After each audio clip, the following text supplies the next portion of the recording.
자리에 계시는 여러분들, 또 우리 집에서 가족과 함께 또 온라인으로 예배를 드리고 있는 우리 모든 성도님들, 서로 한번 인사하는 시간 갖겠습니다.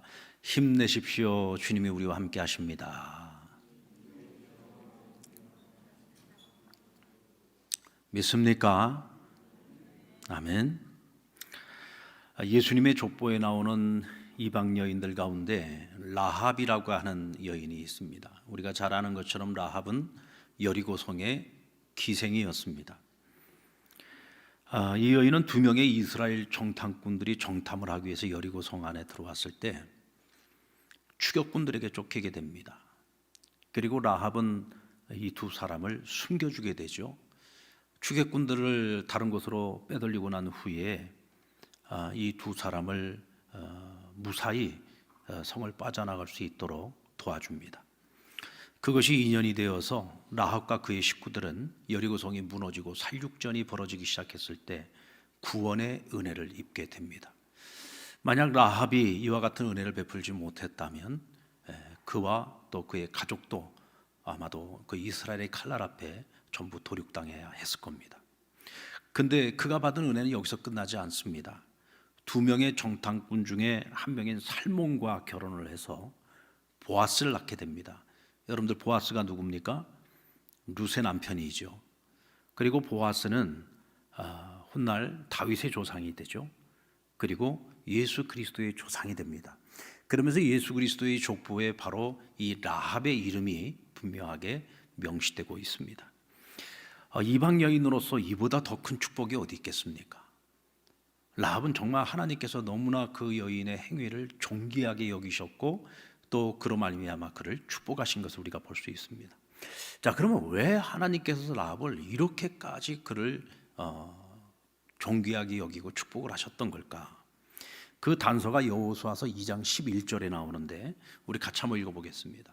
시작. 우리가 듣자 곧 마음이 녹았고 너희로 말미암아 사람이 정신을 잃었나니 너희의 하나님 여호와는 위로는 하늘에서도 아래로는 땅에서도 하나님이시니라. 들어서 알고 있다는 거죠.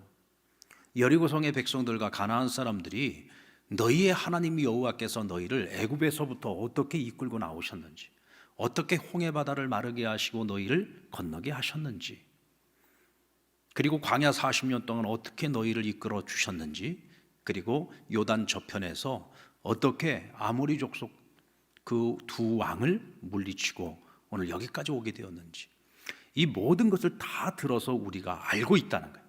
그냥 이것을 알고만 있는 것이 아니라 그 소식을 들었을 때 이 땅의 백성들의 그 마음이 다 녹아내렸다는 거죠. 어떤 이들은 정신을 잃어버렸다라고 설명을 하고 있습니다. 자, 근데 여기서 중요한 것은 그 다음에 나오는 오늘 라합의 신앙 고백이에요.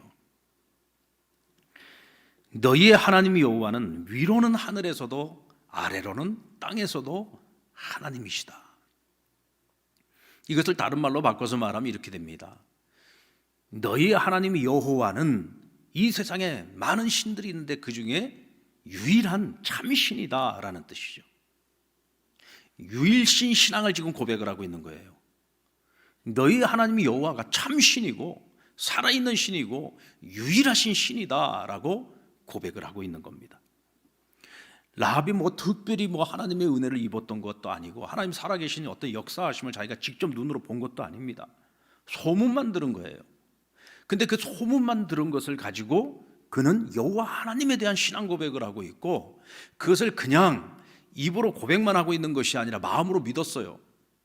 마음으로 믿었기 때문에 오늘 적군의 그 정탐꾼들을 보호해주고 숨겨주고 그들을 무사히 돌아갈 수 있도록 길 안내까지 해준 겁니다. 우리 하나님께서 이 여인을 주목하고 계셨던 거죠. 야, 저 라합이 저거 대단하네. 아니, 나에게 무슨 특별한 은혜를 입었던 것도 아니고 뭔 특별한 기적을 본 것도 아닌데 어떻게 듣기만 하고서도 저런 믿음을 가질 수가 있을까? 하나님을 알지 못하는 이방 여인의 입에서 나올 수 있는 최고의 찬사인 거죠. 하나님에 대한 최고의 신앙 고백인 거고요. 오늘 그 여인은 자신의 믿음을 통해서 하나님께 최고의 영광을 올려드리고 있는 겁니다. 예수님께서 제자들에게 사람들이 나를 누구라고 하느냐? 흡족한 대답을 얻지 못했습니다. 제자들에게 묻습니다. 너희는 그러면 나를 누구라고 생각하느냐? 이때 베드로가 주는 그리스도시요 살아계신 하나님의 아들이십니다 라고 신앙 고백을 하죠. 이때 예수님께서 너무너무 기뻐하셨습니다. 예수님께서 제자들과 동행하면서 지금까지 이렇게 기뻐하셨던 적이 없어요. 베드로를 극 칭찬하십니다. 참으로 귀한 고백을 네가 했다. 그러면서 지금까지는 그가 요한의 아들 시몬이었는데 이제부터는 내 이름을 베드로라, 반석이라는 이름으로 바꿔주십니다. 그리고 그 반석 위에 내 집 곧 교회를 세우겠다고 말씀하시고 내가 너에게 천국의 열쇠를 맡기겠다고까지 말씀해 주셨어요. 왜 이렇게 오늘 이 베드로의 고백 앞에서 예수님이 기뻐하셨을까요? 왜 그렇게 베드로를 한없이 축복해 주셨을까요? 다른 모든 사람들이 예수님에 대해서 제대로 알지 못하고 제대로 이해하지 못하고 깨닫지 못할 때 오늘 베드로는 예수님에 대해서 정확한 신앙 고백을 했기 때문입니다. 예수님을 그리스도시여 살아계신 하나님의 아들로서 제대로 인식하고 제대로 고백을 하고 있었다는 거죠. 나를 나로서 알아줄 때, 나의 진가를 알아줄 때 예수님도 너무 기쁘셨던 겁니다. 하나님께서는 자기 이름 여호와, 이 거룩한 이름을 굉장히 소중히 여기시는 분입니다. 오늘 21절의 말씀을 보면 그러나 이스라엘 족속에 들어간 그 여러 나라에서 더럽힌 내 거룩한 이름을 내가 아꼈노라 그러셨어요. 너희는 내 이름을 더럽혔어. 너희는 내 이름을 더럽혔는데 너희가 더럽힌 그 내 이름은 그렇게 함부로 더러워질 수 있는 이름이 아니야.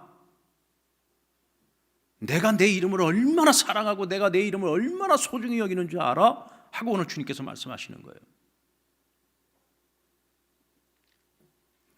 하나님께서는 자기 백성으로부터 세계 열방으로부터 영광 받기를 원하시는 분이에요. 왜 하나님께서 이스라엘 자기 백성으로 택하셨습니까? 왜 가나안 땅을 약속해 주시고 그 땅을 차지하게 하셨습니까?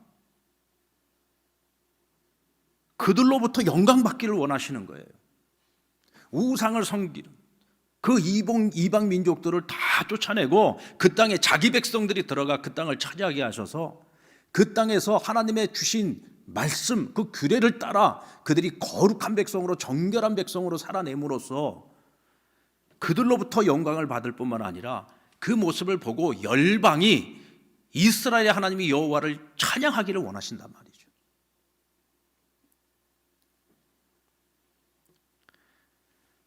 그런데 이스라엘은 그 땅에 들어가서 정착을 하고 난 이후로 하나님께 영광을 못 돌립니다. 아니 오히려 하나님의 이름을 더럽히고 말았습니다. 이스라엘의 역사 속에서요, 하나님께 영광을 돌렸던 시간은 정말 지극히 미약한 시간입니다. 심지어는 하나님께서 그들을 택하시고 자기 백성 삼으신 것을 후회하셨다고 그랬어요. 탄식하셨습니다. 절망하셨습니다. 그런데 오늘 이 라합이라고 하는 이 여인을 보세요. 이방 여인입니다. 특별히 하나님을 알 수 없는 여인이에요. 그러나 이 여인은 하나님께서 자기 백성을 위해서 행하셨던 그 일을 소문으로만 듣고도 오늘 하나님을 유일하신 하나님이라고 고백을 하고 있는 거죠. 이때 하나님께서 라합을 콕 찍으셨습니다. 야, 너 참 이쁘다. 너 참 귀하다. 내가 너로 인해서 내가 이스라엘 이 전체 백성들로부터 받는 그 기쁨보다도 오늘 내가 이 순간만큼은 내가 너로 인하여 정말 기쁘구나. 하나님 그를 콕 찍어서 그를 축복하시기로 작정을 하신 겁니다. 사랑하는 여러분, 오늘 하나님께서는 저와 여러분을 그리스도를 통해서 하나님 당신의 자녀로 삼아 주셨어요. 하나님 우리를 자녀로 삼으신 이유가 뭡니까? 우리를 통해서 영광 받기를 원하시는 거예요. 아멘입니까? 우리의 삶을 통해서 믿지 않는 수많은 사람들이 우리의 삶의 모습을 보고 야, 니네가 믿는 하나님은 정말 살아계시는구나. 정말 존귀하신 분이구나. 전능하신 하나님이시구나. 하고 이 세상으로부터 하나님이 영광 받기를 원하신다는 거예요. 누구를 통해서? 누구로 인하여? 바로 우리를 인해서. 그런데 하나님께서 택한 백성 이스라엘은 온 세상 사람들로부터 하나님의 거룩하신 이름을 욕보이고 말았습니다. 자, 20절 말씀을 같이 한번 읽어봅니다. 시작. 그들이 이른바 그 여러 나라에서 내 거룩한 이름이 그들로 말미암아 더러워졌나니 그 사람들이 그들을 가리켜 이르기를 이들은 여호와의 백성이라도 여호와의 땅에서 떠난 자라 하였습니다. 유다 왕국이 멸망하고 맙니다. 예루살렘 성이 완전히 무너지고 성전이 다 회파되고 말았어요. 백성들은 어떻게 됐어요? 다 죽든지 포로로 끌려가든지. 그 참혹한 모습을 그 주변에 있는 나라 사람들이 보면서 혀를 끌끌 차는 겁니다. 저들의 신이 누구냐? 저들의 신이 바로 그 여호와라는 이름을 가진 신이 아니냐? 저들이 어떻게 애굽에서 나와가지고 저 가나안 땅을 차지하게 되었느냐? 저들의 신인 여호와가 준 것 아니냐? 근데 지금 바벨론의 느부갓네살에게 지금 저 땅을 빼앗기고 백성들은 다 유린당하고 이제는 개처럼 포로로 끌려가고 있지 않느냐? 이제는 더 이상 저 땅은 그들의 땅이 아니다. 왜 저들이 저렇게 되었느냐? 저들의 신이 무능하기 때문이다. 저들의 신 여호와가 너무너무 무능하기 때문이라는 거예요. 여러분, 고대 전쟁은요, 신들의 전쟁이었습니다. 바벨론이 유다를 멸망시켰어요. 그것은 바벨론의 신인 벨신이 승리한 겁니다. 멸망을 당한 이스라엘의 하나님 여호와는 패배한 신이 되는 거예요. 그러니까 그 사람들이 이렇게 얘기합니다. 야, 우리가 저렇게 무능한 신을 섬기지 않은 게 얼마나 다행이냐. 우리가 저렇게 연약한 아무런 힘도 아무런 능력도 자기 백성 하나도 지켜주지 못하는 저런 신을 섬기지 않는 것이 우리가 얼마나 다행스러운 일이냐. 이러고서 그들이 하나님의 이름을 능멸했다는 거예요.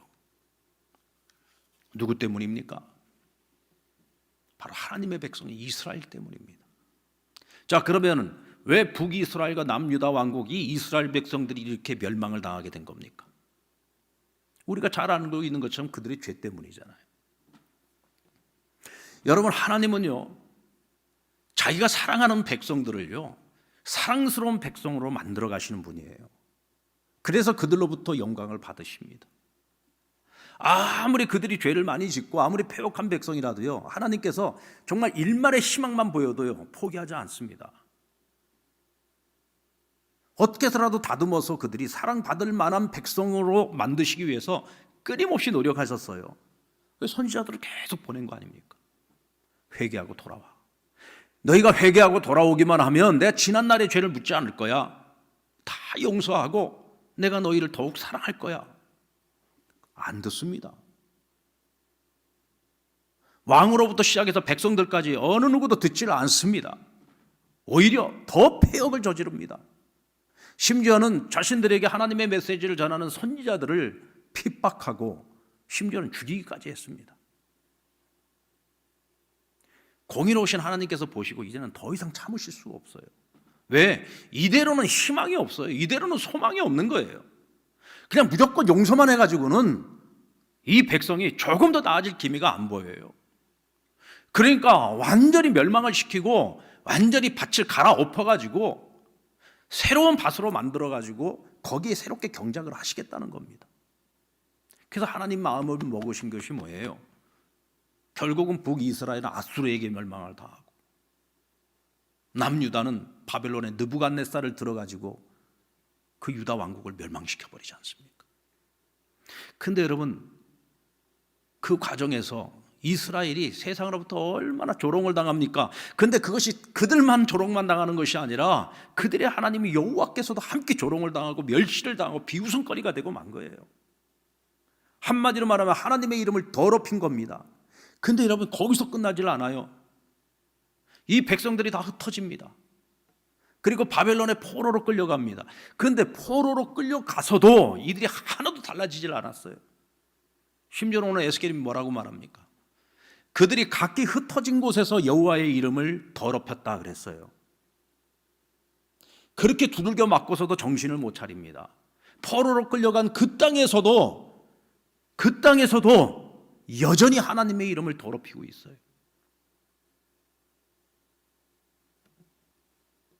그런데 여러분, 우리 하나님의 긍휼과 자비하심이 얼마나 큰지, 하나도 달라진 것이 없는 이스라엘 백성들인데 하나님께서 그들에게 회복을 약속해 주십니다. 오늘 우리가 읽은 본문의 말씀이 오늘 에스겔을 통해서 하나님께서 회복을 약속해 주고 있는 거예요. 지금 예루살렘 멸망한 지 얼마 안 돼요. 지금 에스겔이 그 소문을 들은 지도 얼마 되지 않습니다. 앞으로 70년을 기다려야 회복이 됩니다. 그런데 일찌감치 하나님께서 그들이 너무 절망하고 너무 낙심해서 완전 자포자기할까 봐 오늘 선지자를 통해서 미리 말씀해 주시는 거예요. 너희 반드시 내 때가 되면 너희 돌아올 거야. 그리고 지금 너희가 가지고 있는 그 완고한 마음을 내가 다 제거하고 이 돌처럼 굳어있는 이 마음을 다 제거하고 너희에게 부드러운 마음을 줄 거야. 그래서 정말 사랑받을 만한 그런 백성으로 만들어서 내가 그 땅에 거주하게 할 것이고, 그때에는 너희가 나의 말씀을 잘 지켜 행하는 백성이 될 것이고, 너희가 잃어버린 그 땅의 모든 것들을 내가 다시 회복시켜 주는데 이전보다 더 아름답고 더 풍요로운 삶으로 내가 너희를 축복해 줄 거야. 그때 이방 사람들이 너희를 보고 에덴과 같다라고 말할 수 있을 만큼 내가 너희를 축복하겠다고 약속을 해주셨어요. 그런데 여러분, 왜 그러면 하나님께서 그들에게 회복을 약속하고 계시는가? 왜 그들을 회복을 넘어서 그들을 축복하겠다고 약속을 주시는가? 오늘 그 이유를 반복적으로 밝히고 있어요.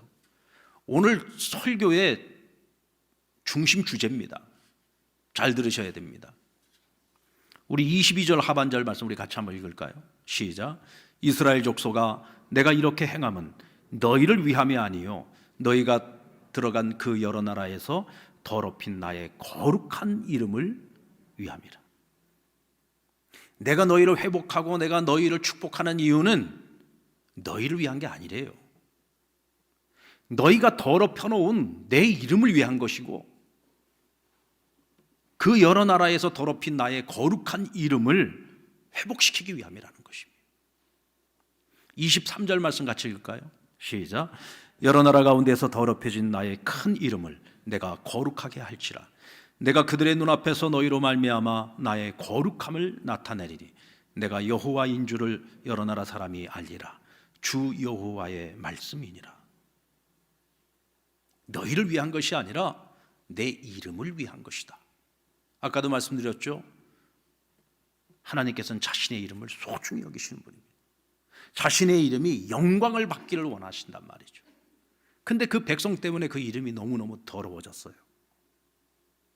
그러면 자기의 이름을 회복하는 방법이 뭐냐? 자기 백성을 축복해서 그들의 모든 잃어버린 것을 회복시킴으로써, 이전보다 그들을 더 축복함으로써 세상의 모든 사람들이 바라보고, 야, 저들의 신은 죽은 신이 아니었구나, 우상이 아니었구나, 정말 살아있는 하나님이고 전능하신 하나님이구나 하고 하나님께 영광을 돌리도록 만들겠다는 거예요.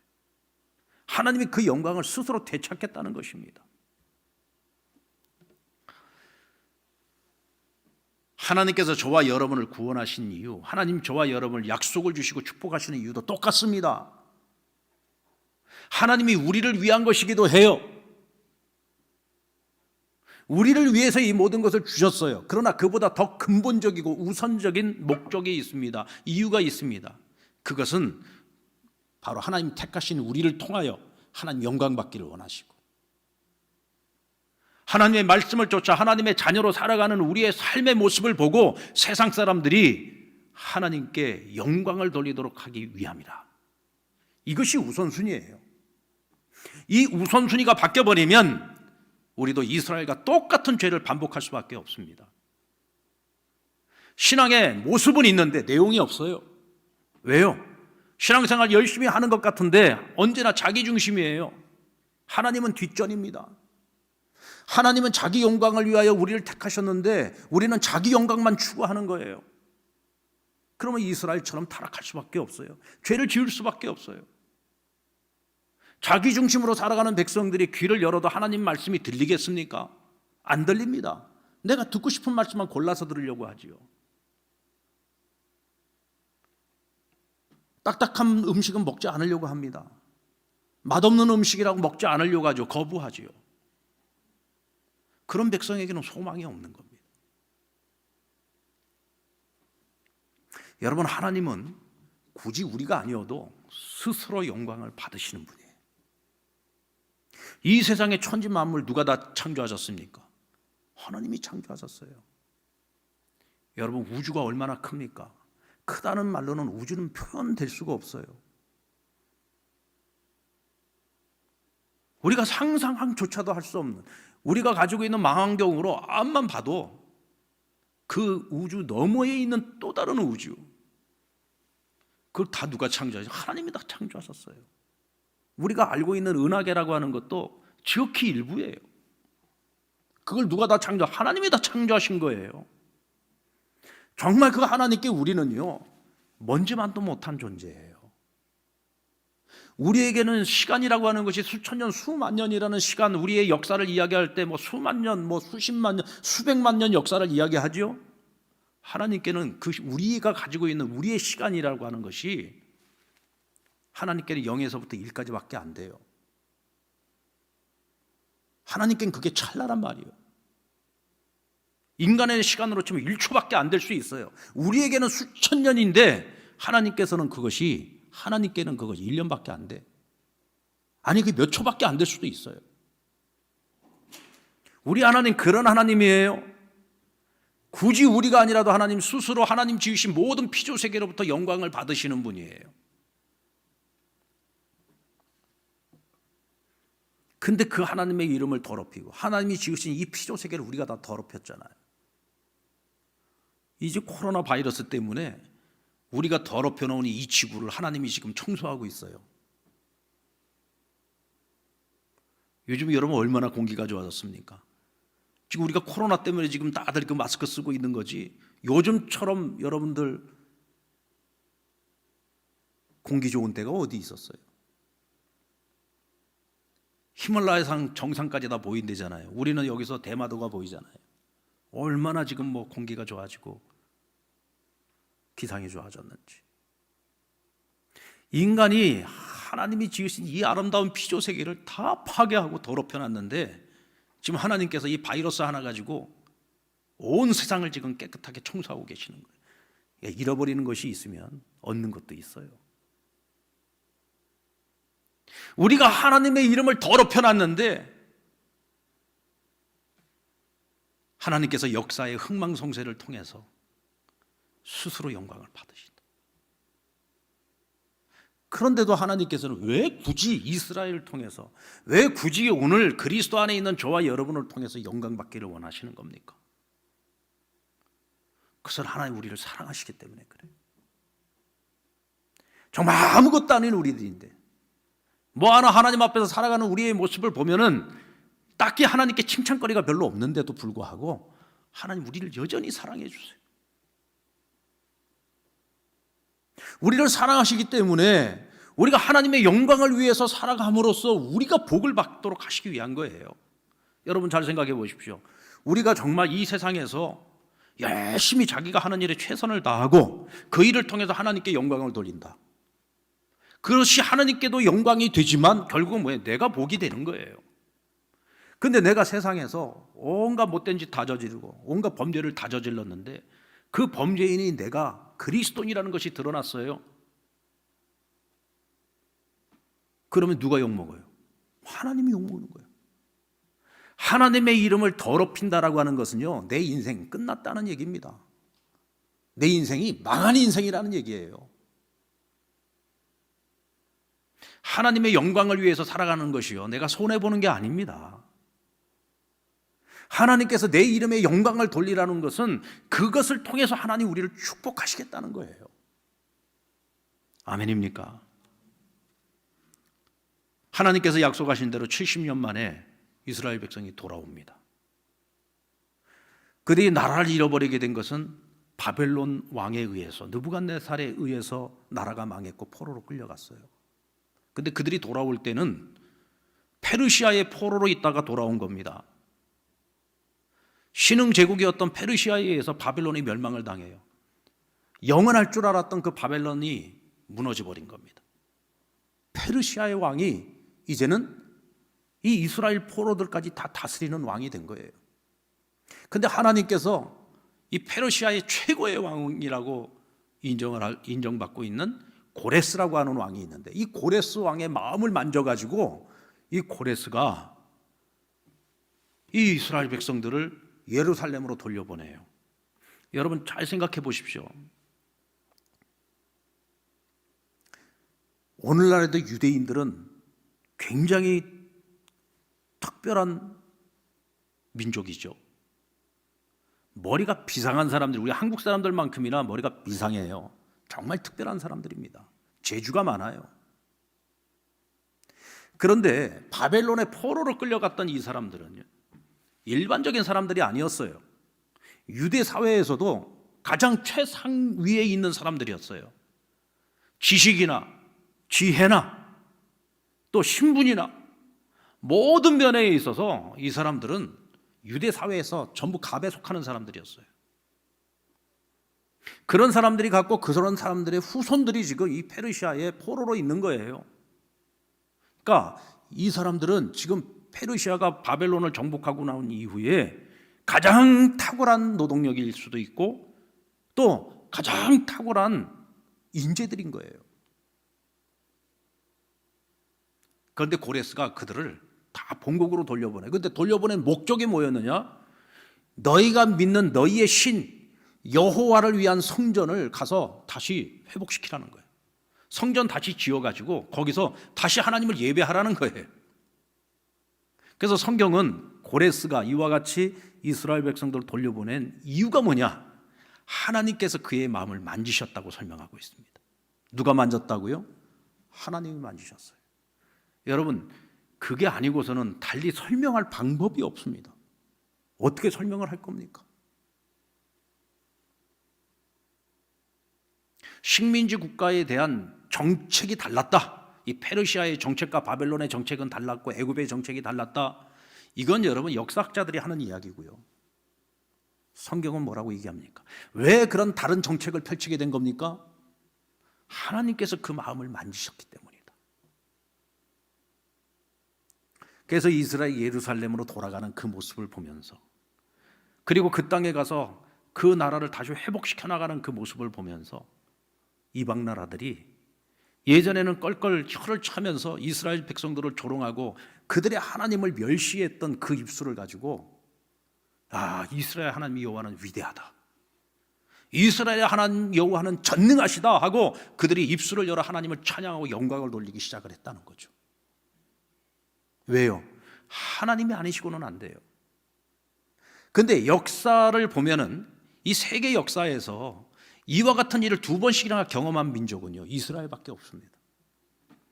그들이 이 이전에 한 번 또 한 번 이들은 지금 출 페르시아를 경험한 것처럼 출 애굽을 경험했던 백성들 아닙니까? 애굽에서 여러분 430년 동안을 히브리 민족으로 살았어요. 이 히브리라고 하는 뜻이 뭐냐? 노예라는 뜻입니다. 노예 족속으로 430년 동안 그 와서 머물렀어요. 그러니까 이 애굽의 바로에게 있어서는요, 그곳에 있는 이 히브리 민족은 200만이 넘는 민족 아닙니까? 가장 강력한 노동 자원이었습니다. 아까도 말씀드린 것처럼 이 사람들이 탁월하기를 아주 뛰어난 사람들이에요. 그러니까 기가 막히게 좋은 자원이, 이 노동력을 보내겠습니까? 하나님께서 모세를 통해서 보내가지고, 야, 내 백성 나에게 제사 드리러 보내. 바로가 안 보냅니다. 결국 마지막에 10번째 재앙에서 결국은 두 손 들고 내보낸 거죠.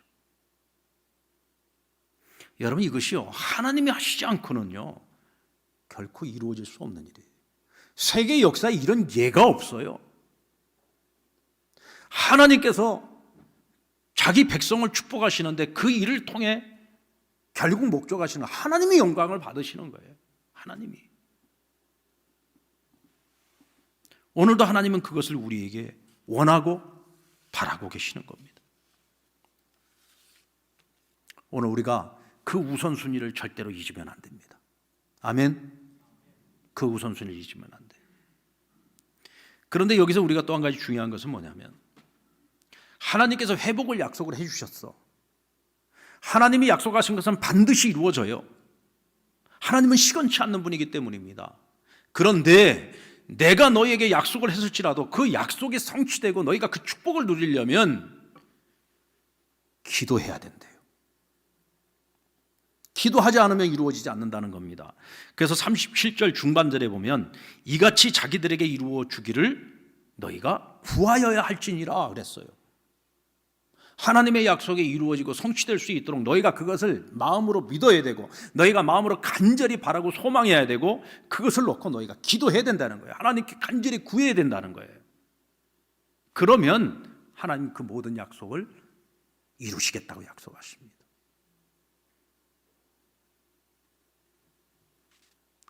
이사야 55장 6절 말씀, 너희는 여호와를 만날 만한 때에 찾으라. 가까이 계실 때에 그를 부르라. 하나님께서 이스라엘뿐만 아니라 모든 나라 모든 민족에 대해서 운명을 이미 결정해 놓으셨어요. 지금은 이스라엘이 망한 것처럼 보여요. 아무런 희망도 소망도 없는 백성인 것처럼 보여요. 그런데 하나님의 계획은 거기서 끝이 아닙니다. 회복의 약속을 주셨어요. 축복의 약속을 주신 거예요. 그래서 이사야 54장 7절로 8절의 말씀을 보면 우리 같이 읽겠습니다. 시작. 내가 잠시 너를 버렸으나 큰 국률로 너를 모을 것이요 내가 넘치는 진노로 내 얼굴을 내게서 잠시 가렸으나 영원한 자비로 너를 긍휼히 여기리라. 내 구속자 여호와께서 말씀하셨느니라. 내가 너를 잠시 버렸대요. 내가 잠시 고개를 돌렸대요. 그러나 하나님이 때가 되면 다시 너희를 불러 모을 것이고, 내가 다시 너희를 예루살렘으로 이끌어서 내가 너희를 축복하겠다고 약속하십니다. 이전보다 내가 너희를 더욱 축복할 것이다.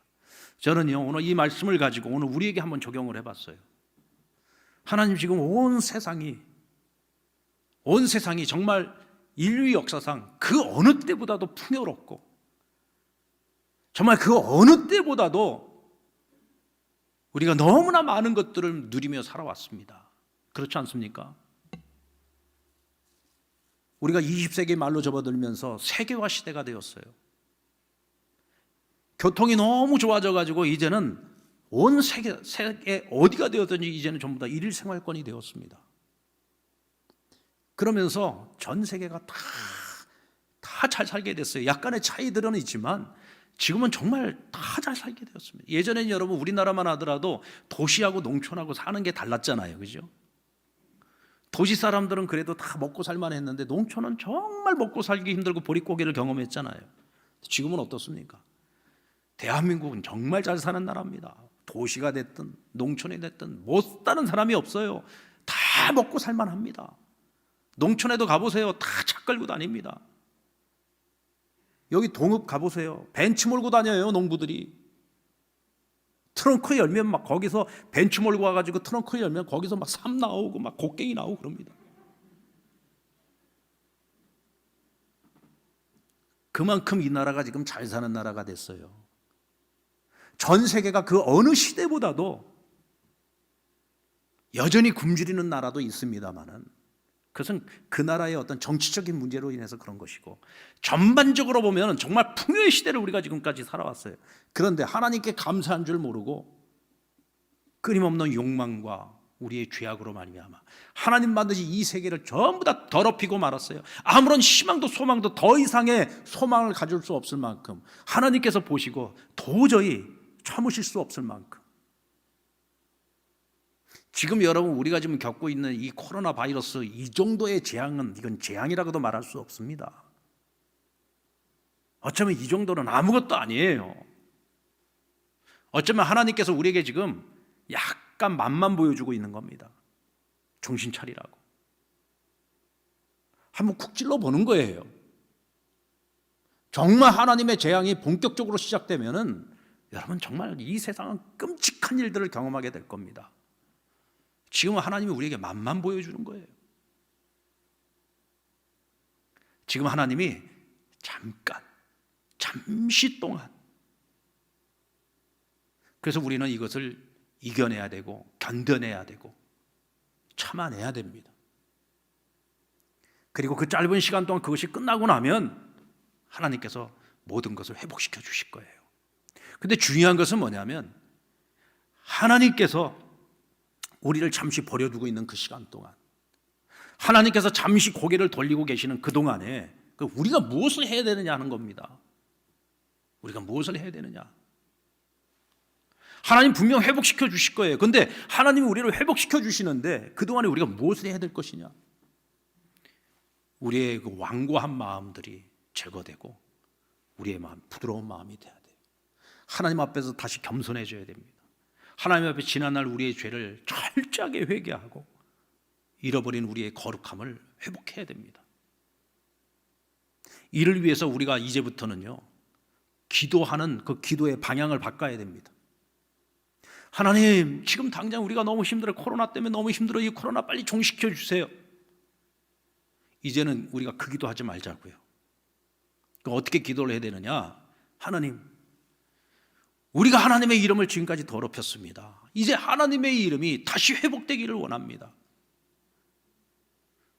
코로나가 정식되는 이 모든 과정을 통해서 하나님의 일하심을 온 세상 사람들이 보게 해주시고, 오늘 우리가 먼저 회개하고 우리가 변화되는 우리의 삶을 통해서 하나님께 영광 돌리겠습니다. 뿐만 아니라 이 세상 사람들이 이 코로나 사태를 종식해가는 이 모든 과정 속에 신묘막측하게 일하시는 우리 하나님을 바라보고 하나님께 영광을 돌릴 수 있게 해달라고 우리 그 기도를 해야 됩니다. 아멘입니까? 이 일을 시작하신 분도 하나님이시라면 이 일을 끝내실 분도 하나님이신 거예요. 하나님이 마음을 먹으셔야 되고 하나님이 일을 시작하셔야 됩니다. 이를 위해서 우리가 깨어 있어야 되고 이를 위해서 우리가 기도해야 됩니다. 지금이 바로 하나님을 만날 만한 때고 지금이 바로 하나님을 찾아야 할 때입니다. 지금 하나님을 부르짖지 않으면 우리는 이 기회를 또다시 날리고 마는 거예요. 지금 전 세계에서 기도 운동이 일어나고 있습니다. 저는 미국이라고 하는 나라가 참 대단한 나라라고 하는 것을 이번에 다시 한번 경험하게 되었는데, 그 나라가 세계 최강대국이기 때문이다? 아닙니다. 그 나라가 세계에서 가장 잘 사는 나라이기 때문이다? 아닙니다. 우리가요, 미국 사람들은 훨씬 잘 삽니다. 그런 것 때문에 그 나라가 부러운 게 아니에요. 지금 미국은 우리보다 뒤늦게 지금 코로나 바이러스로 인해 수많은 사람들이 죽어나가고 있습니다.